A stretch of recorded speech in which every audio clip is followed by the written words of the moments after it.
내비게이토 소책자 시리즈. 고난 중 도우시는 하나님. 폭풍 속에서 발견하는 평안. 우리의 인생은 잔잔한 호수와 같을 때도 있지만 예고 없이 거친 폭풍우가 몰아치는 바다와 같을 때도 있습니다. 건강 문제, 재정적 어려움, 관계의 깨어짐, 진로에 대한 불확실성 등 우리는 삶의 여정에서 수많은 고난의 파도를 만나게 됩니다. 그리고 그 거친 파도 앞에서 우리는 종종 이렇게 외칩니다. 하나님, 도대체 어디에 계십니까? 왜 저를 돕지 않으십니까? 오늘 우리가 함께 나눌 샌디 에드먼슨의 책, 고난 중 도우시는 하나님은 바로 이 고통의 한복판에 있는 우리를 향한 하나님의 따뜻한 위로와 실제적인 지침을 담고 있는 책입니다. 이 책은 고난이 하나님의 부재나 무관심의 증거가 아니라 오히려 그분의 선하심과 능력을 가장 깊이 경험할 수 있는 특별한 기회가 될 수 있다고 말합니다. 저자는 먼저 우리가 추구하는 평안이 두 종류가 있음을 지적합니다. 하나는 피상적인 평화입니다. 이것은 모든 일이 내 뜻대로 잘 풀릴 때 느끼는 환경적인 안정감입니다. 그러나 이런 평화는 환경이 바뀌면 언제든 깨어질 수 있는 연약한 것입니다. 반면 성경이 약속하는 평안은 환경을 초월하는 내면의 평안입니다. 어떤 폭풍우 속에서도 우리 영혼의 닻을 든든히 붙들어 매주는 주님 자신이 주시는 평안입니다. 오늘 이 강의는 어떻게 하면 우리가 고난 속에서도 이 흔들리지 않는 평안을 누릴 수 있는지 그 비결을 함께 탐구하고자 합니다. 이 책은 고난을 대하는 우리의 태도가 얼마나 중요한지를 여러 성경 인물들의 삶을 통해 보여줍니다. 첫 번째로 만나는 인물은 욥입니다. 그는 당대에 의롭고 온전하여 하나님을 경외하며 악에서 떠난 자였습니다. 그러나 그는 하루아침에 모든 자녀와 재산을 잃고 자신의 몸은 끔찍한 질병으로 고통받는 인간이 겪을 수 있는 최악의 고난을 겪게 됩니다. 그의 친구들은 그의 고난이 그가 지은 죄 때문이라고 정죄했지만 욥은 자신의 결백을 주장하며 하나님께 처절하게 묻고 따지며 씨름합니다. 그러나 이 모든 고통의 과정을 통과한 후 그는 마침내 욥기 23장 10절에서 위대한 신앙 고백에 이릅니다. 나의 가는 길을 오직 그가 아시나니 그가 나를 단련하신 후에는 내가 정금같이 나아오리라. 욥은 이 고난이 자신을 파괴하기 위한 것이 아니라 자신을 연단하여 불순물을 제거하고 순금과 같이 더 순결하고 가치 있는 존재로 만드시려는 하나님의 섭리임을 깨닫게 된 것입니다. 이 고백은 고난에 대한 우리의 관점을 완전히 바꾸어 놓습니다. 고난은 더 이상 무의미한 형벌이 아니라 우리를 빚어가시는 하나님의 거룩한 연단의 과정이 됩니다. 두 번째로 우리는 다윗의 삶을 통해 고난 속에서 하나님을 신뢰하는 법을 배웁니다. 시편 27편에서 다윗은 수많은 대적들에게 둘러싸여 생명의 위협을 받는 절체절명의 상황에 놓여 있었습니다.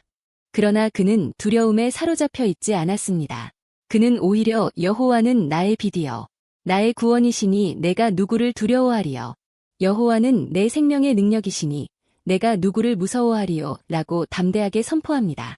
그의 담대함은 어디에서 나왔을까요? 그것은 그가 오직 한 가지 일, 즉 평생에 여호와의 집에 살면서 그분의 아름다움을 바라보며 그분을 사모하는 것을 구했기 때문입니다. 그는 고난의 문제 자체에 집중하기보다 그 문제를 해결하실 수 있는 하나님 자신에게 그의 시선을 고정했습니다. 그가 하나님을 자신의 피난처와 요새로 삼았을 때 그는 어떤 고난도 두렵지 않게 된 것입니다. 세 번째로 신약의 사도 바울은 고난을 대하는 우리의 자세가 어떠해야 하는지를 가장 역동적으로 보여줍니다. 그는 복음을 전하다가 수없이 매를 맞고 굶주리고 배가 파선하는 등 온갖 고난을 겪었습니다. 그러나 그는 고린도후서 4장에서 이렇게 고백합니다. 우리가 사방으로 우겨쌈을 당하여도 쌓이지 아니하며 답답한 일을 당하여도 낙심하지 아니하며 핍박을 받아도 버림받지 아니하며 거꾸러뜨림을 당하여도 망하지 아니하고. 어떻게 이런 초인적인 고백이 가능했을까요? 그 비밀은 그가 자신의 약함 속에서 오히려 하나님의 강함이 드러나는 것을 경험했기 때문입니다. 고린도후서 12장에서 그는 자신의 육체에 있는 가시를 제거해달라고 3번이나 간절히 기도했지만 하나님의 응답은 내 은혜가 내게 족하도다. 이는 내 능력이 약한 데서 온전하여짐이라 는 것이었습니다. 이 음성을 들은 후 바울은 오히려 자신의 여러 약한 것들에 대하여 자랑하게 되었다고 고백합니다. 이는 그리스도의 능력이 자신의 약함 위에 머물게 하려 함이었습니다. 이처럼 우리가 자신의 연약함을 인정하고 하나님의 능력을 의지할 때 우리의 가장 큰 약점은 오히려 하나님의 능력이 나타나는 통로가 될 수 있습니다. 이 세 인물의 삶은 우리에게 고난을 이기는 세 가지 중요한 원리를 가르쳐 줍니다. 첫째, 욥처럼 고난의 의미를 하나님의 연단이라는 관점에서 재해석하십시오. 둘째, 다윗처럼 고난의 문제보다 크신 하나님께 우리의 시선을 고정시키십시오. 셋째, 바울처럼 나의 약함 속에서 하나님의 강하심이 드러나기를 기대하십시오. 결론적으로 이 책은 우리에게 고난이 없는 삶을 약속하지 않습니다. 오히려 고난 속에서도 우리를 결코 떠나지 않으시고 우리를 빚어가시며 우리의 모든 필요를 채우시는 신실하신 하나님을 바라보라고 말합니다. 그분은 우리의 피난처시여 힘이시며 환난 중에 만날 큰 도움이십니다.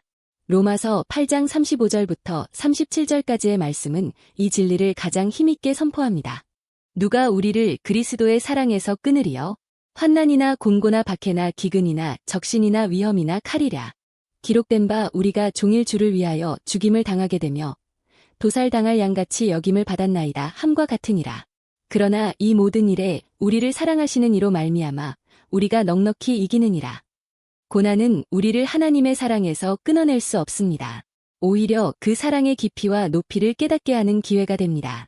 오늘 이 시간 당신을 짓누르는 그 어떤 고난의 문제라도 그것을 통해 당신을 정금같이 빚으시고 당신의 피난처가 되시며 당신의 약함을 통해 강함을 드러내실 신실하신 하나님을 만나게 되는 축복의 통로가 되기를 간절히 소망합니다. 삶을 위한 적용과 실천. 첫째, 나의 고난 목록과 하나님의 약속 연결하기. 현재 당신이 겪고 있는 가장 큰 고난이나 어려움을 한 가지 적어보세요. 그리고 오늘 강의에서 다룬 성경 인물들, 욥, 다윗, 바울이 붙들었던 약속의 말씀들 중에서 당신의 상황에 가장 와 닿는 구절을 하나 선택하여 그 옆에 나란히 적어보세요. 그리고 이번 한 주간 그 약속의 말씀을 붙들고 당신의 고난을 위해 기도하는 시간을 가져보세요. 둘째, 관점 바꾸기 훈련하기. 당신의 고난을 바라볼 때 왜 나에게 이런 일이? 라는 피해자의 관점에서 벗어나 하나님, 이 일을 통해 무엇을 배우기 원하십니까? 라는 학생의 관점으로 질문을 바꾸어 기도해보는 훈련을 하십시오. 이 작은 관점의 변화가 당신의 태도를 원망에서 기대로 바꾸어 줄 것입니다. 셋째, 약함을 나누고 중보기도 요청하기. 당신이 가장 신뢰하는 믿음의 친구나 공동체에게 당신이 겪고 있는 고난과 그로 인한 당신의 연약함을 솔직하게 나누어 보세요. 그리고 바울처럼 당신의 약함 속에서 하나님의 능력이 나타나도록 함께 기도해달라고 구체적으로 요청하십시오.